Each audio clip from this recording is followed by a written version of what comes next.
Chapter 234, The Night of the Full Moon. It was the same dream divination, but this time Klein saw more. The first scene was still the small, dark, squalid room with Ian Wright sleeping soundly on a bunk bed. The second scene was the same sewer they had both gone to. Ian squatted in front of Ziriel's mutilated body, reached out with his hand to rub the 2 rows of white teeth, and removed one of them. The third scene was a busy and noisy street. The passers-by were all dressed in plain clothes, some of which that could be described as old and tattered. In the middle of the street, there were gardens and lawns, surrounded by low chimneys that were puffing out smoke. Ian, in his old overcoat and round hat, warily watched as he entered the telegraph office not far from the center of the street. Diagonally across it was the mall entrance to the steam metro. The image quickly turned transparent. Klein opened his eyes, tapped his index finger on the edge of the long bronze table and made a preliminary judgment. From that tooth and the telegram, it seems that Ziriel and Ian aren't just a detective duo that found themselves involved in a dangerous situation. They have an organization behind them. I should be able to determine where the third scene is. Klein was in no hurry to deeply analyze it, as he didn't want to stay too long above the fog. Leaving the high-backed chair belonging to the fool, he went to a corner, rummaged through the paper bag that he had been placed there previously, and found Misalt's Beyonder characteristic. Holding the crimson, jelly-like object, Klein sat down again and wrote a new divination statement, the corresponding potion name.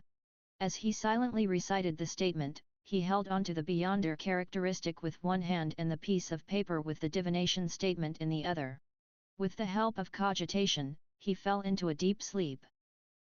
In the grey, dreamy dream, the ambassador who was dressed to the nines, appeared again before Klein with his thin, stubbly face.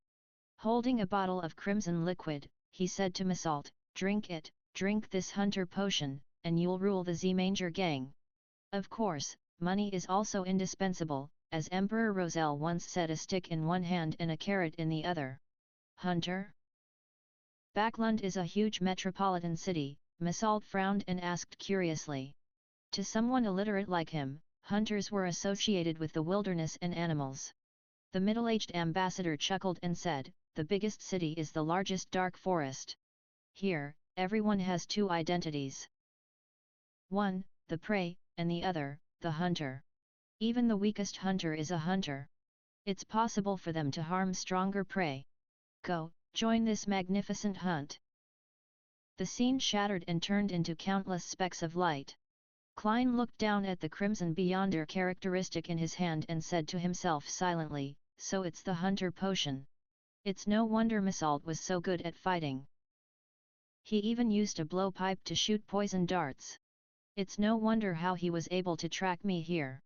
However, he doesn't seem to fully understand the essence of being a hunter. He didn't set any traps ahead of time or use any weapons. He didn't put his advantages to use. This is partly because he didn't know that I'm also a Beyonder, one that happens to be a sequence 8. He underestimated me. It's also evident that he only recently consumed the potion. The hunter pathway is both wielded by the former Intis royal family, the Sauron family, and the Fisak Empire's rulers, the Einhorn family, as well as the secret organization, the Iron and Blood Cross Order, which appeared in the past 2 to 3 centuries. Taking into account his attire, that ambassador's identity can essentially be confirmed, a high-ranking diplomat of the Intis Republic, an ambassador of the Lone Kingdom. I wonder what that important item he's trying to get his hands on is. As his mind churned, Klein wrapped himself in his spirituality and began the rapid descent. As soon as he returned to his room, he immediately checked his surroundings vigilantly, but he didn't notice any unusual changes. Phew! Klein let out a silent breath. He felt a bit more confident that he would be able to convene the members of the Tarot Club on time tomorrow afternoon. He rummaged through the map of Backlund that he had bought on the steam locomotive, looking for a telegraph office that was along the subway line, one that wasn't far from the middle of the street. There were only a few subway lines in Backlund, so Klein quickly identified 3 targets, one in West Borough, one in St. George Borough, and one at the junction of East Borough and the Backlund Bridge. He recalled how most of the pedestrians in his dream were dressed to determine their socio-economic statuses and arrived at the final answer. The third spot. The place where the East Borough intersected with the Backlund Bridge. Sometimes, interpreting a revelation requires a plethora of practical knowledge and the ability to infer. Klein mocked himself, walked to the desk, and added another sentence after the previous statement, adding more to the contents written on the piece of paper. I don't know where Ian is. I haven't seen him since we discovered Zeriel's corpse. However, I learned through my own channels that Ian Wright had appeared at the telegraph office on Bacardi Street. After he finished writing, Klein didn't fold the piece of paper and put it away. Nor did he burn it with his spirituality. Instead, he allowed it to remain spread out on the desk, freely revealing its contents. After giving it a deep look, Klein went back to the bed and took off his clothes to sleep. Outside the tightly closed curtains, the crimson moon peeked out from the layers of clouds, shining brightly and perfectly. In a house at Hillston Borough, Furs, who didn't sleep with Zio, sat up suddenly and put her hands to her head. Her relatively pretty face was extremely twisted as if she was a devil. Furs pressed against her ears and constantly tossed about in bed, as though she was resisting the illusory muttering. Sweat trickled down her forehead, and veins bulged on the back of her hands. Her body randomly tensed up or rolled. Her originally teasing and languid pale blue eyes were filled with pain. In the depths of those pupils, countless layers of light and shadows seemed to appear. No.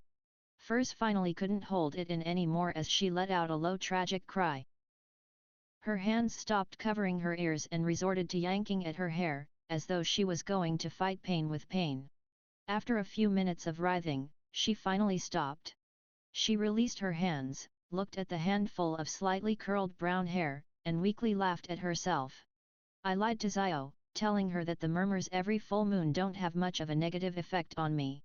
At least losing hair is a serious concern. With difficulty, Furs sat up and looked at the curtain that half covered the window. Through it, she could see the dreamy crimson moon outside.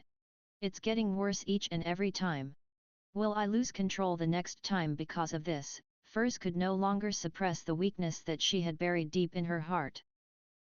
She had attempted to separate herself from the bracelet that allowed people to teleport through the spiritual world, but it no longer resulted in the disappearance of the murmurs during a full moon.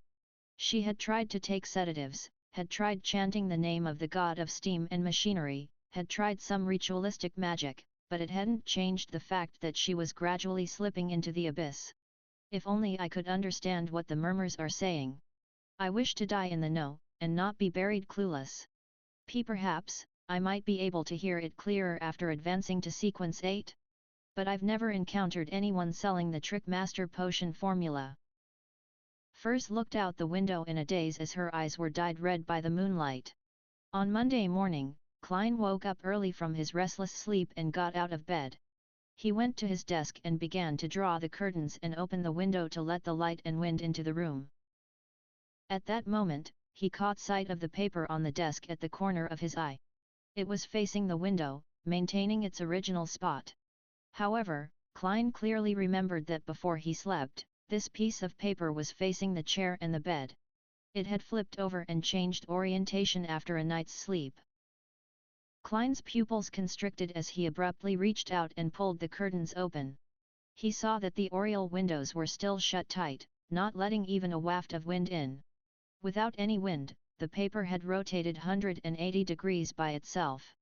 No, someone came in without me noticing.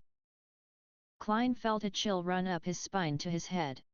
He was shocked that he didn't realize it while sleeping. This meant that he was almost at the mercy of others, and his life and death depended solely on the other party's mood and thoughts. Was it a member of the military's special department, or was it a powerful beyonder sent by the ambassador? From the fact that the paper wasn't returned to its original orientation, it's more likely to be the latter, indicating a certain level of warning. To be able to sneak in like that without a trace, how incredible! Should I thank him for his kindness? No, there must be a reason why he didn't do something that could have been so conveniently accomplished. They don't want to alarm the members of the military's special department who are monitoring the area, Klein couldn't help but think of countless reasons. The reason he wrote those words last night and spread the paper on the desk, was to let others see it. He wanted to let the ambassador know what he wanted to know and delay any possible acts of revenge until the matter was over so that he himself could have more time to prepare. However, Klein had expected that the other party would sneak into the room while he was out, and when the surveillance of his house by the Special Military Department would be reduced. Who knew that the person in question was able to bypass the beyonders around him and quietly enter the bedroom while he was still sleeping? The feeling of having his fate controlled by someone else was extremely uncomfortable. A beyonder who's very powerful or with extremely odd abilities. Klein turned his back and faced away from the oriel window and pulled out a copper penny. Someone sneaked into this room last night. He silently chanted the statement, and with the help of his body's concealment, he flicked the coin. The coin tumbled in the air and fell without exceeding Klein's shoulder height and landed in his open palm. This time, the number faced up. It was a negative result. No one had sneaked into Klein's bedroom last night. The paper wouldn't have turned around for no reason. Could it be sleepwalking? No, I can even stay awake after the captain invaded my dream. Klein suddenly frowned and thought of two possibilities. First, the divination was disrupted and resulted in misleading results. 2. The one who sneaked in was not human. Chapter 235, The Busy Monday. Klein was in no hurry to confirm his general assumptions. He pretended that nothing had happened and turned the page so that it faced him. The information he wrote about Ian Wright was completely true. He would still get a positive answer even if he used divination techniques to confirm. Therefore, he believed that the people under the ambassador's charge would follow this investigation's trail and gain something in return.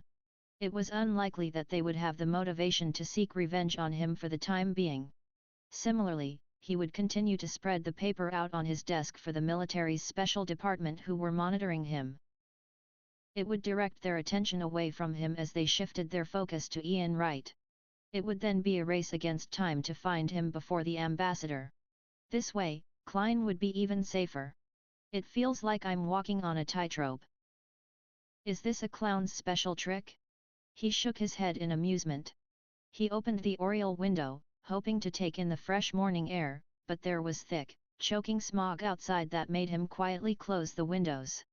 Pressing down the paper with Ian's information with an ink bottle, Klein went to the closest bathroom and quickly washed up. He then picked up the black double-breasted frock coat and the half-top hat that hung from the rack and walked all the way to the first floor. He had an appointment with lawyer Jurgen for breakfast today. Pulling his black silver inlaid cane from the umbrella stand in the foyer, Klein walked along the edge of the street in a thick fog that provided visibility of no more than 10 meters until he reached 58 Minsk Street. He rang the doorbell of the dark house. As the clanging sound echoed, a black green-eyed cat with a raised tail suddenly appeared in his mind. Brody the black cat walked straight to the door. After preparing itself for 2 seconds, it leaped up and grabbed the handle of the door. Then, it inevitably fell and twisted the handle with its weight, and opened the door. With a creak, the morning wind blew in, and the door slowly opened. Brody the black cat glanced at Klein haughtily as it walked to the side. "What a clever cat," Klein praised as he faced the old lady, Doris, in her white apron. Doris laughed as her wrinkles eased. "It depends on its mood. Most of the time it acts stupid, as though it doesn't know what you're talking about. Oh, I've prepared my best bean turnip soup for you. Eat it with bread." Bean turnip soup. Sounds like something randomly mashed together. Klein smiled. "I'm looking forward to it." The lawyer came out of the bathroom. Even at home, regardless if he had just woken up, he was dressed to the nines. His white shirt was ironed and his brownish-yellow vest was tightly fitted, the lines of his trousers appearing to be freshly ironed. "The contract you wanted is complete. Check to see if there are any omissions." Jurgen's blue eyes swept over. He didn't make small talk as he went straight to the point. His brown hair was neatly combed back, and the sheen from the pomade was unmistakable. "All right." Klein leaned his cane, took off his hat and coat, and followed Jurgen into the study on the first floor, where he received a thick contract. He stood there, casually flipping through it. The more he read, the more his head hurt. In the end, he only skimmed through the key clauses. I hope that everything that's needed is in there, as well as the previously omitted clauses, such as the establishment of the 3 instances that will determine how much money is to be supplied to Leopard based on his progress, rather than a lump sum payment of £100. The first instance involves £50. Yes, that way I won't have to go to the Backlund Bank for the time being and take out the remaining £100 from my anonymous account. What I have on me is enough. Klein closed the document, smiled at Jurgen, and said, "I'm satisfied. Your professional skills are better than I imagined." As he said that, he took out 2 £1 notes that he had prepared. Jurgen took the money, gave Klein the remaining contracts, and said in a serious tone, "If an error is made during the signing, there are 2 extra copies. Remember to shred the remaining contracts when everything is over." The current iteration of shredding machines was a hand-cranked mechanical shredder. Klein was about to nod his head, when Mrs. Doris suddenly shouted from the dining room, "Good lads, it's time for breakfast." "My grandmother's hearing has deteriorated," Jurgen explained as he invited Klein with a hand gesture.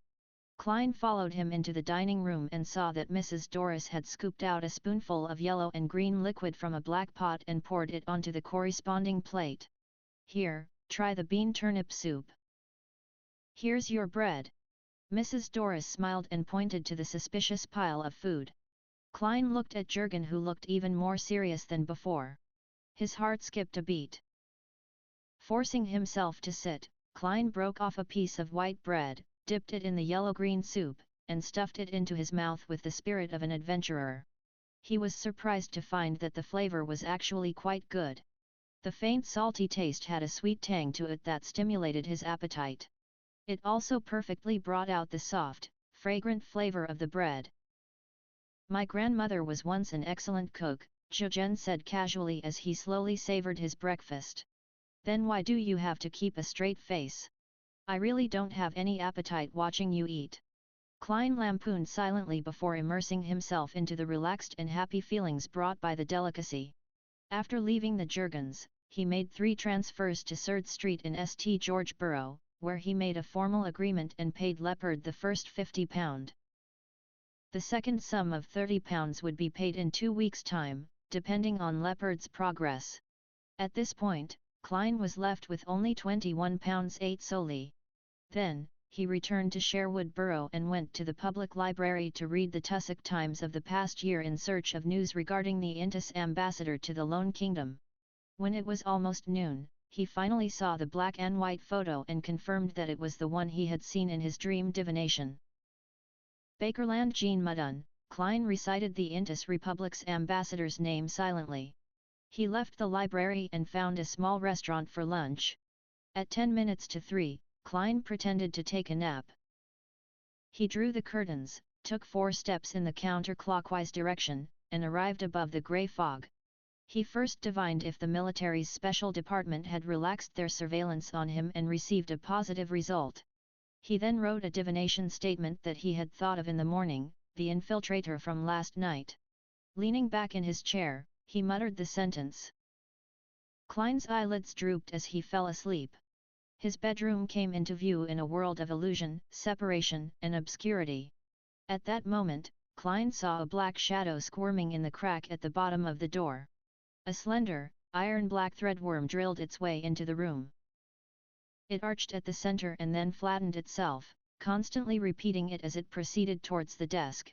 Its movements were extremely stiff, as though it had broken down a series of slow motions, making it appear quite odd. The black threadworm crept to the front of the desk and crawled to the top, leaving a trail of quickly evaporating mucus behind. It stopped at the written piece regarding Ian Wright. Its head lifted up as the middle of its body rose, leaving only the tail to support the body. At this moment, it was just like a human. After examining it for a moment, the black iron threadworm turned the paper around and disappeared back the way it came from. So that was the case. That is to say, it wasn't that the infiltrator didn't want to take revenge on me last night, he simply didn't have the ability to do so. Unless this iron-black threadworm is highly venomous. Klein nodded in enlightenment. He then used divination and obtained confirmation that the Beyonder who manipulated the black iron threadworm had done so under Ambassador Bakerland's orders. After doing all of this, he completely covered the paper bag in the corner with grey fog and sent a message to the son, Derek. When the hands of the pocket watch were in place, Klein pulled in Justice, the Hanged Man, and the Sun at the same time. This week's Tarot Club happened as scheduled. The familiar grey fog and blurry human silhouettes appeared. Audrey, who had successfully advanced to sequence 8, half stood up, lifted her skirt, and happily greeted them. "Good afternoon, Mr. Fool. Good afternoon, Mr. Hanged Man. Good afternoon, Mr. Sun." Klein, who had activated his spirit vision earlier, noticed the change in the surface layer of the astral projection in the depths of Miss Justice's ether body with the help of the grey fog's uniqueness. With a chuckle, he said, "Welcome, our Miss Telepathist." Audrey smiled reservedly and said a few words of humility before turning to face the person across her. "Mr. Hanged Man, you should be handing this week's 6 pages. Perhaps, when Mr. Fool reads it, he will think of something and shares with us a little more of his general knowledge." The corners of her mouth curled up in anticipation. Alger nodded and began to produce the 6 pages of Roselle's diary with Klein's help. Previously, he had thought about consulting the Fool about whether he should directly submit the rest of the diary via a sacrifice. However, seeing that the Fool didn't seem too interested or take the initiative to mention it, he gave up on this idea. And this was in line with his understanding of the Fool. Roselle's diary had a certain effect on the godlike man Mr. Fool, but it wasn't that great. He would collect it, but he definitely wasn't in a rush. The 6 pages of the diary were completed very quickly.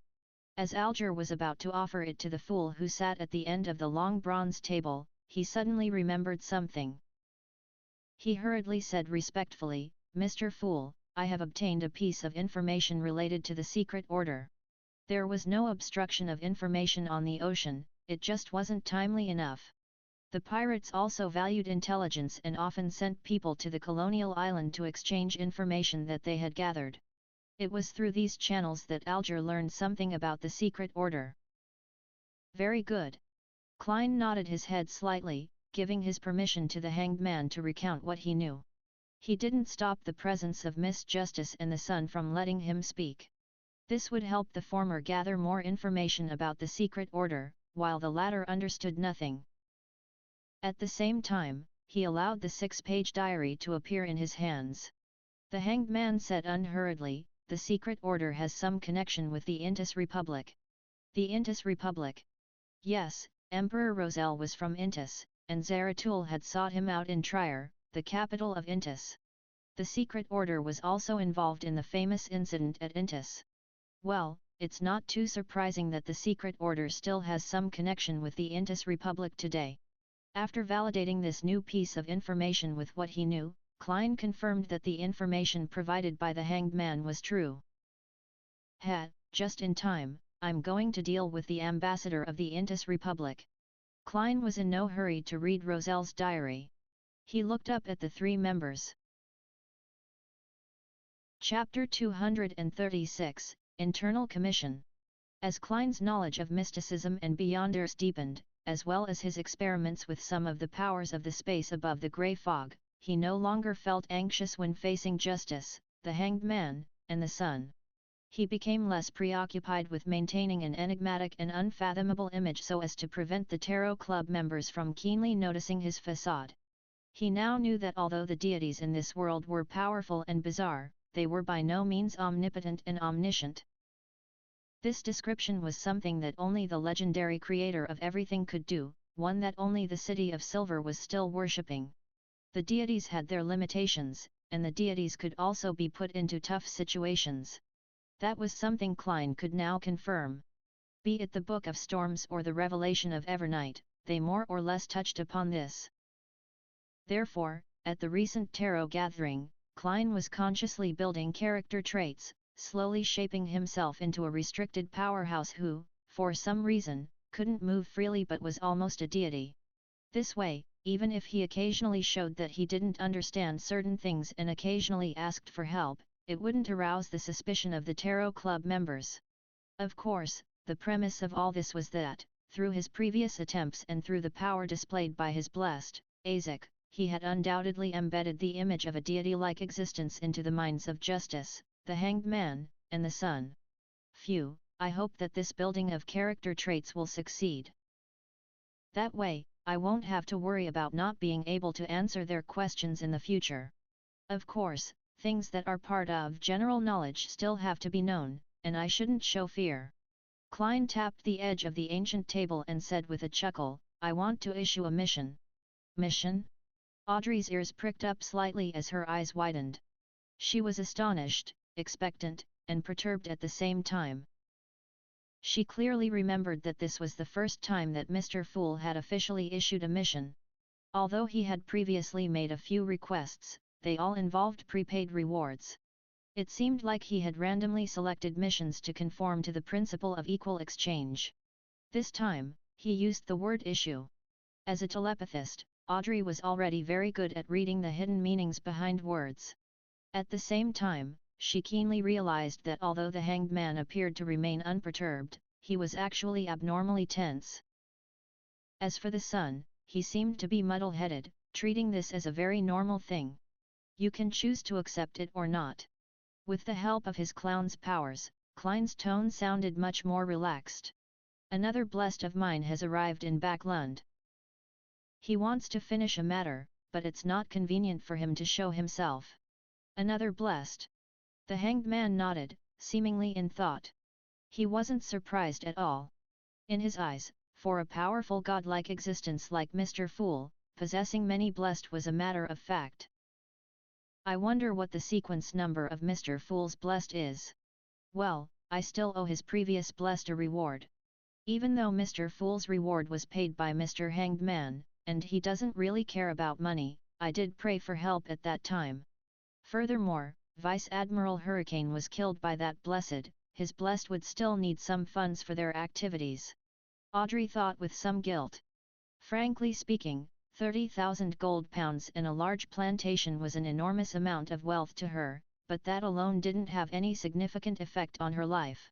It's good having it, but it didn't matter if I didn't. Well, I might feel the pinch a little. Audrey nodded to herself earnestly. As a teenage girl who wasn't considered an adult yet, ignoring the large plantation, she actually didn't have absolute control over the remaining 30,000 pounds. She could only go with her father's arrangements, purchasing some stocks from Backlund Munitions Corporation and invest in a company that was attempting to spin off some of the technology in ironclad warships for commercial ships. The amount she ultimately received and could be used as an allowance was only 5,000 pounds. However, her fixed annuity had increased by at least 2,000 pounds from its original range of 15,000 to 25,000 pounds. Seeing that Justice and the others hadn't spoken, Klein issued the mission. The task he wants to be completed is the assassination of the Intis Republic ambassador to the Lone Kingdom, Bakerland Jean Mudun. Assassinate the Intis Republic's ambassador. Audrey lost her composure as she asked in surprise. This would cause conflict between the two countries and might even be an act of war. As a qualified aristocratic lady, her first thought was about international foreign affairs. As for why Mr. Fool didn't do so himself, she found the answer obvious. Which mighty figure would always be helping their subordinates? After the kingdom suffered defeat at the east coast of Balam, the king didn't personally set off. At most, the general would be replaced and new troops deployed. Rumor has it that His Majesty wanted to set off for the front line, but was stopped by the nobles and officials. Alger was only mildly surprised by the task, his focus was on another matter. Mr. Fool is indeed unable to strongly interfere with the real world. My guess is right. I wonder to what extent can he influence us after establishing our connection. Can he easily take one's life away? Alger, a little pleased with himself, began to let his thoughts wander. Derek blanked out listening to the conversation. What's the Intis Republic? What's an ambassador? These words sound so strange in Jotun. Klein swept his gaze around and maintained his casual attitude. Which one of you is willing to accept this mission? What kind of reward do you want? I can't convince myself to kill an innocent man for no reason. And it could very well lead to a disaster caused by war. Audrey, who wanted to raise her hand, hesitated. Just then, the hanged man chuckled and said, I've heard that this Ambassador Bakerland is also the intelligence chief of the Intis Republic in the kingdom. He secretly supports bloodshed, planned a number of incidents that destroyed the relationship between the nobility and the rich, and spread rumors to incite the public into standing against the government. He seemed to notice the hesitation in justice, so he described the dark side of Bakerland in detail. Then, he added, I'm not sure if the ambassador is a Beyonder, but there are many clues that suggest he may very well be. He has quite a number of Beyonders around him, Beyonders that come under the Intis intelligence web. And this department is influenced by the original royal family in Intis, the Sauron family. They're in control of the early sequences of the Hunter pathway. Moreover, the possibility of a war between the two countries depends only on whether or not the upper echelons of both sides want to fight. It has nothing to do with the life or death of a diplomat. After the assassination of Emperor Roselle, Intis suffered several great shocks but ultimately managed to maintain a stable republican system. Because the Sauron family suffered a brutal blow during Roselle's reign, their strength fell tremendously in all aspects. All they could do was accept the reality and change their goal to fighting for a seat in parliament and secretly influence the country's intelligence department and parts of the army. After listening to the information provided by the hanged man, the hesitation in Audrey's heart disappeared. She gracefully nodded and said, For the past few years, the Fesak Empire has expanded rapidly, having defeated the kingdom and the Intis Republic on the Balam East Coast and the Highlands. As long as we push the blame to them, the higher UPS and the citizens of the Intis Empire, it will be something acceptable and believable. Audrey didn't know much about politics, but with her father being a member of parliament in the House of Lords, she still knew certain things. Be it the shirking of responsibility or shifting the focus onto the kingdom's internal problems, the unpopular northern barbarians were the popular and easiest targets for the nobles and ministers. Whether they did it or not didn't matter. Of course, more than 100 years ago, this role was played by Intis and Roselle. After pondering for a few seconds, Audrey looked at the seat of honor, feeling a little perturbed and a little guilty. Mr. Fool, I can attempt to complete this mission, but I cannot guarantee its success. On the one hand, she was going to find her father and confirm that Ambassador Bakerland was really the head of the Intis intelligence service. On the other hand, she wasn't going to do it herself either. As a spectator or a telepathist, neither one of them was good at combat, and all she could do was gather as much information about Ambassador Bakerland from high society as she could and delegate the mission.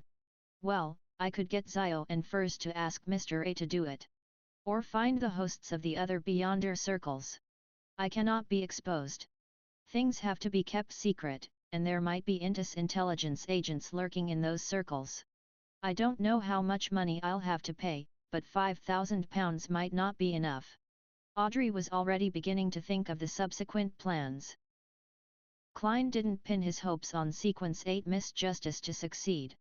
He nodded and said, What compensation would you like? The formula to the psychiatrist potion, Audrey said before hesitantly adding, as well as the corresponding Beyonder ingredients. Oh, we can wait until the mission is completed before discussing further. If it doesn't succeed, I'll bear the expenses. I still owe your blessed the bounty money. Bounty money? So it was given to Miss Justice. £10,000. That's 5,000 if we split it equally. Shrouded in the grey fog, Klein pondered for a few seconds on how much Ambassador Bakerland was worth and finally decided that he was definitely more valuable than Vice Admiral Hurricane Kilangos. Sure, Klein replied in a normal tone. At this moment, the hanged man Alger added, I'll also accept this mission. The compensation can be determined after the mission is completed. Didn't you return to the sea? Audrey asked in surprise. Just because I'm not in Bakerland doesn't mean I can't kill Ambassador Bakerland, Alger said with a smile without giving any detailed explanations. Derek, who was beside him, never had the chance to join in on the conversation. Klein nodded in agreement. Okay. He immediately turned his gaze to the Roselle diary in his hands. Chapter 237, Sequence 2. 29th October. The leader of the secret order, Zeratul, visited me once again. He didn't mention anything specific and just casually chatted with me. I wasn't able to guess his true intentions. It seems like he just wanted to strengthen the communication between us and understand each other better. I've already met the two high-sequence Beyonders from the church, but I felt that Zeratul was much more powerful and mysterious than them, so I asked him what sequence number he was without much hope, and in the end, he actually answered me. He told me that he was a sequence 2, Miracle Invoker. Sequence 2? In the church's categorization, that's the position of an angel, close to that of a deity.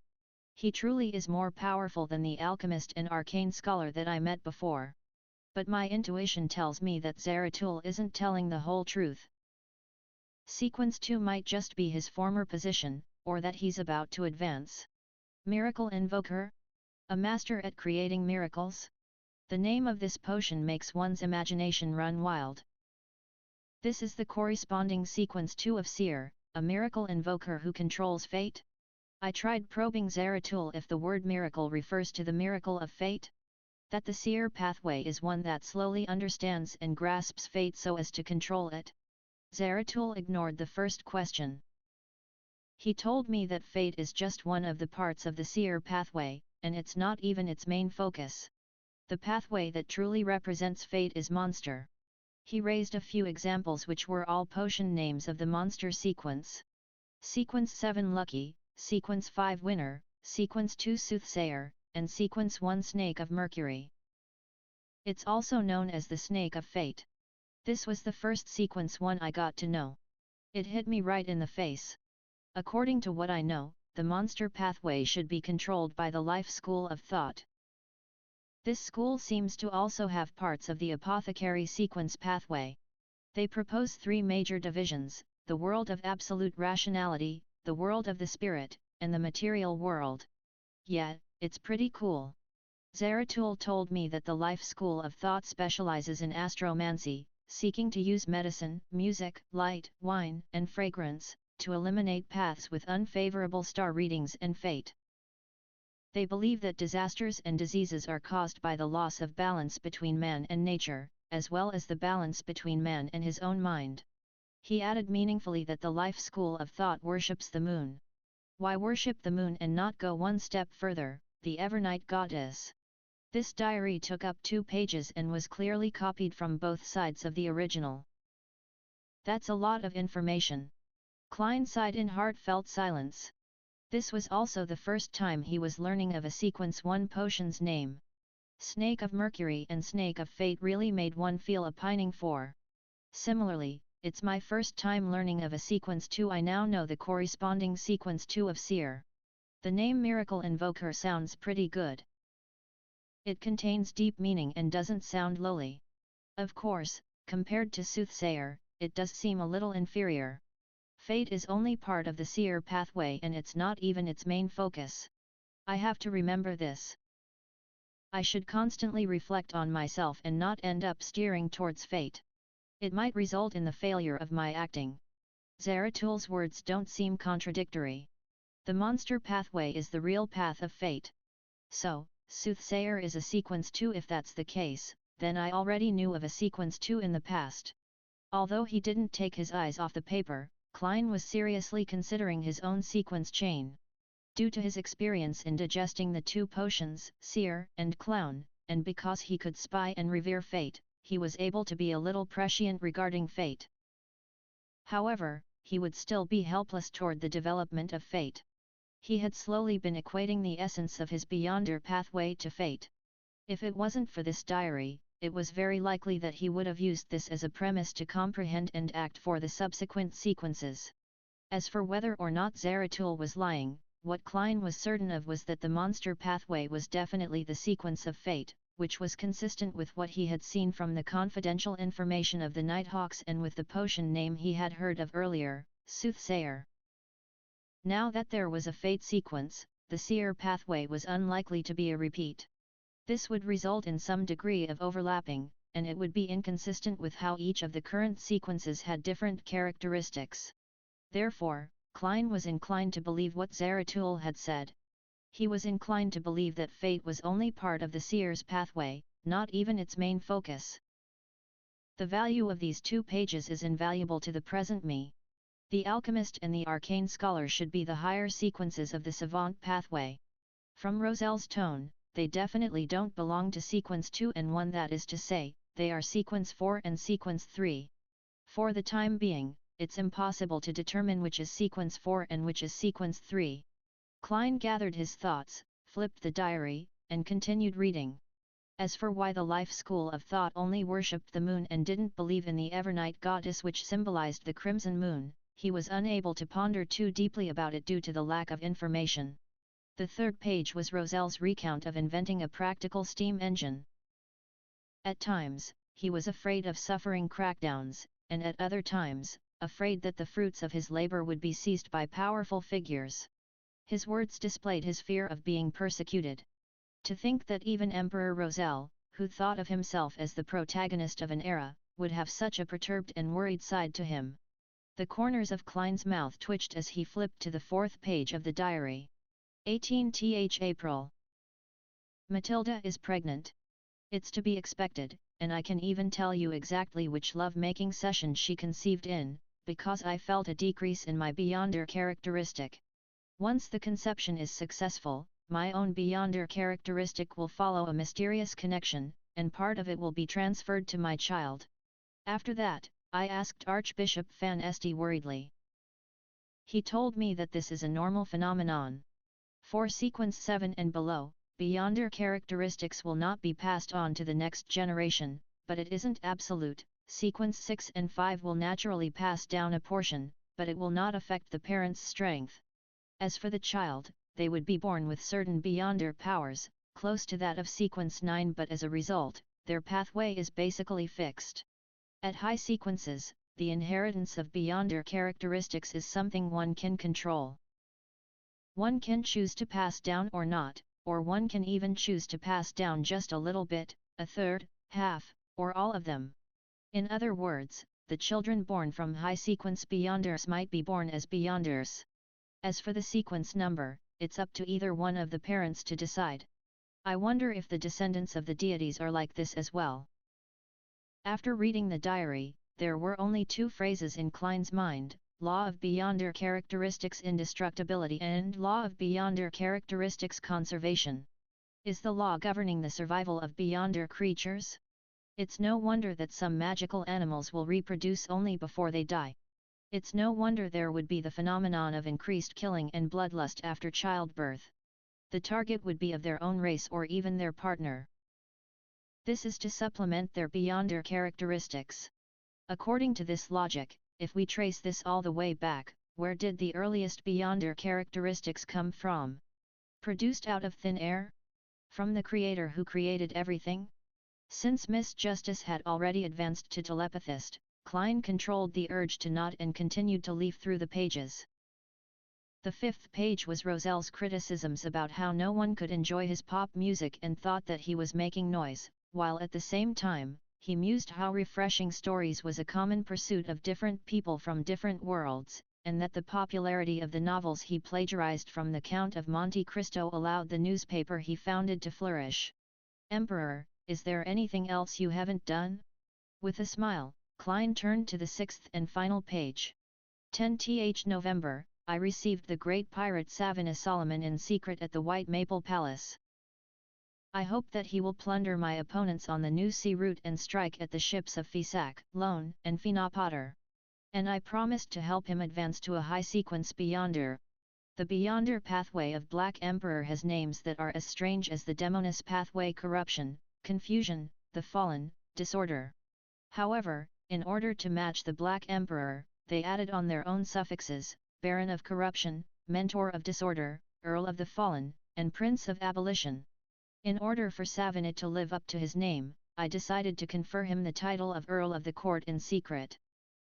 Savinit has a child named Nast Solomon, and my intuition tells me that he will dominate the 5 seas in the future.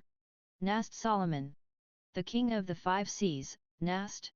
Nast, who claims to be a descendant of the Solomon Empire. To think that he was born during the Roselle period. Klein was stunned.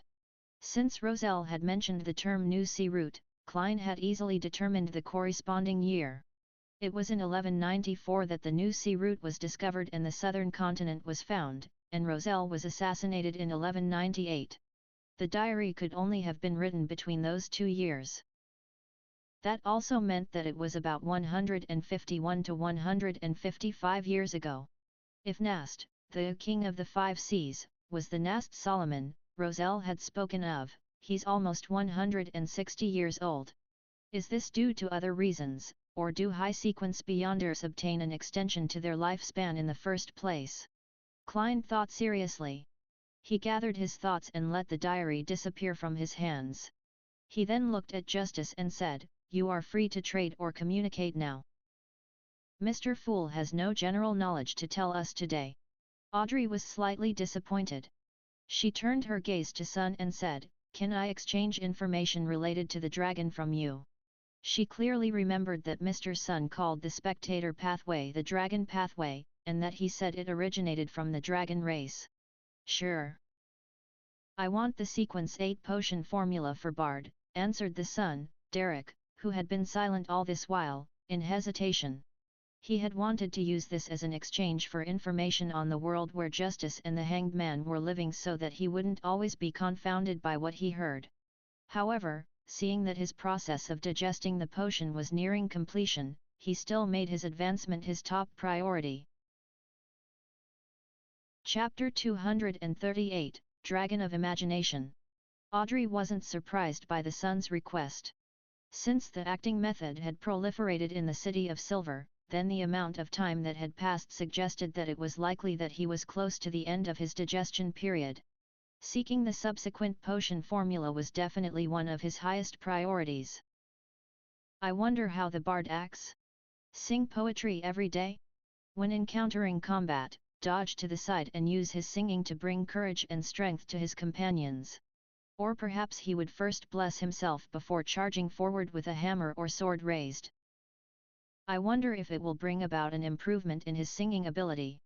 If it's possible, then he would definitely be an outstanding singer or opera singer. Audrey thought with great interest. She purposely didn't express her stance in a hurry, so as to not let the Sun raise the price again. This wasn't something she learned from her tutor or from the Beyonder gatherings she had attended. It was purely a technique she had developed herself after she had advanced to become a telepathist. I will try my best to find the sequence 8 potion formula corresponding to the Bard pathway, but it won't be today. Are you satisfied with this condition? Audrey said in deliberation before looking at the seat of honor at the ancient table. We can seek Mr. Fool's help to bear witness to this agreement. At that moment, Klein laughed and replied, Miss Justice, perhaps I can provide the light suppliant formula for you. Audrey's eyes lit up as she quickly nodded slightly. No problem. Then, what should I use to exchange with you? I haven't thought of it yet. Klein chuckled and said, Don't worry, perhaps my blessed will require help in certain matters in the future. His thoughts were very simple. If he allowed Miss Justice to obtain the formula of light suppliant in her Beyonder circles, then wouldn't the knowledge he had stolen from the eternal blazing sun at the cost of near immolation be for naught? At the very least, it would be wasted at the Tarot Club. All right, I will do my best to help them. Audrey promised happily. Klein pressed his hands together and a yellowish-brown piece of goatskin parchment appeared before him. On it was the formula for the light suppliant potion, including substitute ingredients and their ancient names. Furthermore, they were all translated to Jotun. Main ingredients: a piece of brilliance rock or powder of dazzling soul, blood of a mirror hedgehog or the heart of a magma titan. Supplementary ingredients: a golden-edged sunflower, 3 drops of aconite juice. With a gentle push, the goatskin appeared in front of the Sun. Although he could pray to Mr. Fool to recall the formula even if he forgot it completely, Derek still diligently memorized the formula. It took him quite a while before he said, "Miss Justice, we can talk about the dragons." "Mr. Fool, I seek your permission to speak with Mr. Sun alone." Audrey quickly raised her hand. She originally believed that the Sun would put the appropriate content on paper for her to read, but it would be inconvenient for her to ask questions.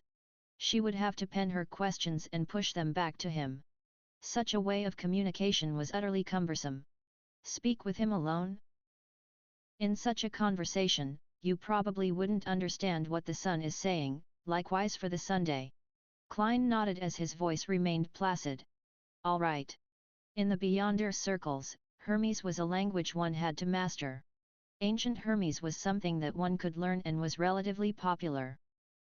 Jotun, Dragonessa, and Elvish were relatively less popular, so few people knew them.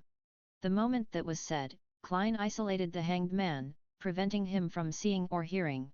Alger had a certain interest in the knowledge of the dragons, but it wasn't enough for him to pay the price of listening, so he kept silent and waited. Seeing that Mr. Fool had made a gesture for them to start talking, the Sun, Derek, remained silent for a few seconds, organized his words, and said, "The dragons are mortal enemies of the Giant King. They all look like magnified lizards, and their entire bodies are covered in scales of different colors. Their forelimbs are thick and powerful, and their wings are wide enough to drive their giant bodies to flight. They are the rulers of the sky. They have a myriad of abilities, some have the ability to breathe fire, others the ability to command lightning, bring corrosion, or even creating frost. But these are not mainstream among the dragons. The Mind Dragons occupies the greatest number of dragons with Dragon King Ankwelt as their representative. The Beyonder pathway that stems from the Mind Dragon is the Spectator. In the City of Silver, we typically call it the Dragon Pathway. With regards to similar trades, Derek had initially prepared to regurgitate the historical texts, but upon discovering that Miss Justice and Mr. Hanged Man didn't seem to share the same world, he gradually realized the value of the widely known history of the City of Silver. Thus, he only talked about dragons this time and spoke nothing of giants, elves, mutants, phoenixes, vampires, etc. The King of Dragons Ankwelt. This aligns with the records of the Church. Audrey nodded slightly, politely refraining from interrupting the Sun's narration. Derek recalled the contents of his textbook and said, "Back then, the most powerful and most terrifying dragon was the Dragon King Ankwelt, also known as the Dragon of Imagination.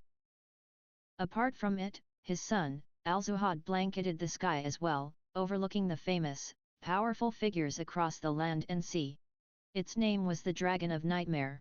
Regarding the Dragon of Imagination Ankwelt, there was a legend that whatever he imagined would manifest. The kingdom he imagined would definitely descend upon the material world. The future it declares would definitely play out and become reality. This." Klein suddenly frowned. If it wasn't for the fact that Justice Audrey was focused on listening to the Sun, she definitely would have noticed his abnormality, even if he was covered by the thick grey fog. The description made him think of sealed artifact 0-08. A declared future would definitely play out. They share similar characteristics. Klein leaned back in his chair, he looked relaxed, but in fact, he was even more focused. Dragon of Imagination, how cool! That's the mark of a deity. Audrey's eyes lit up when she heard him, filled with excitement and anticipation. Derek paused for a few seconds before continuing, "Its son, Dragon of Nightmare, Alzuhad, is similarly terrifying. It can control the hearts of every living creature and make them act according to his will. And these living creatures will find it hard to sense it, believing that their actions were of their own will. It will also fabricate real nightmares into reality, causing many living creatures to unknowingly participate in them. It would then give them the cruelest and shocking ends. Legend has it that it especially loves mischief, that it will let a prince kiss a princess to wake her up, but the princess has already mostly rotten away. It will make ordinary girls wear dancing shoes and dance in front of the prince, but find themselves unable to stop dancing until their deaths. It will create all kinds of coincidences and push the fates of many living creatures towards tragedy. All kinds of coincidences. This sounds even more like a 0-08. Of course, I don't know much about the sealed artifact. Klein resisted the urge to stroke his chin as he made himself look like an immutable ancient well. What a vile dragon! However, its abilities are very interesting, Audrey said, half sighing, half excited. Is this the future of the spectator pathway? No, I have to call it the dragon pathway. I don't want to switch to another sequence. Audrey wished that she could immediately become a Sequence 7 psychiatrist and continue her rapid advancement. The son Derek answered sincerely, it has been 2,000 to 3,000 years since the history of the dragon and the giant king. Everything I know comes from textbooks and legends, so there is no guarantee of its authenticity. At least your history remains intact. Audrey was in a good mood. And then? The creator awoke, and the dragon of imagination, the dragon of nightmare, and other famous dragons fell from the sky, losing everything, including their lives. This resulted in a lack of sunlight for 49 days, causing countless volcanoes to erupt, as well as tides that drowned everything. And after the dragons declined, they could only hide away in various dangerous areas.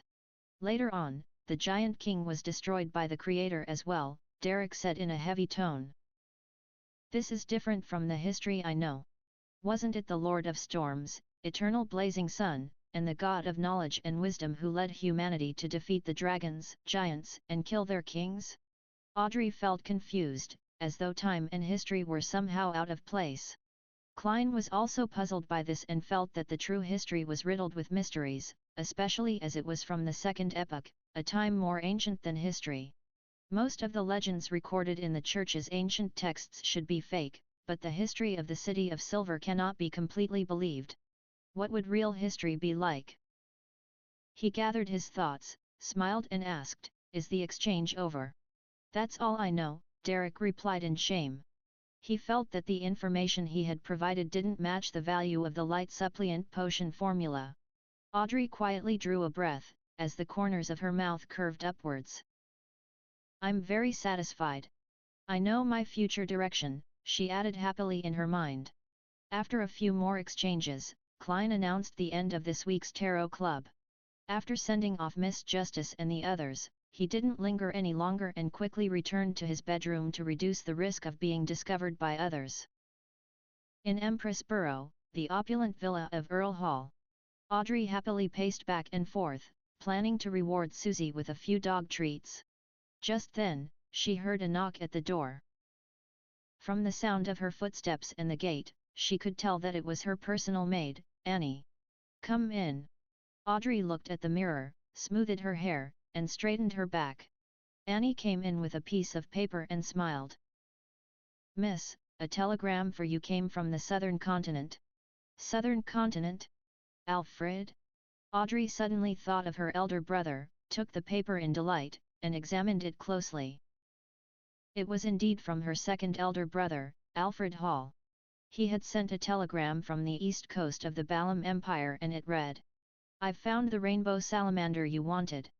2 in total. Please await its delivery. But, I don't need it anymore." Audrey froze, blinked, and turned her head sharply to Susie.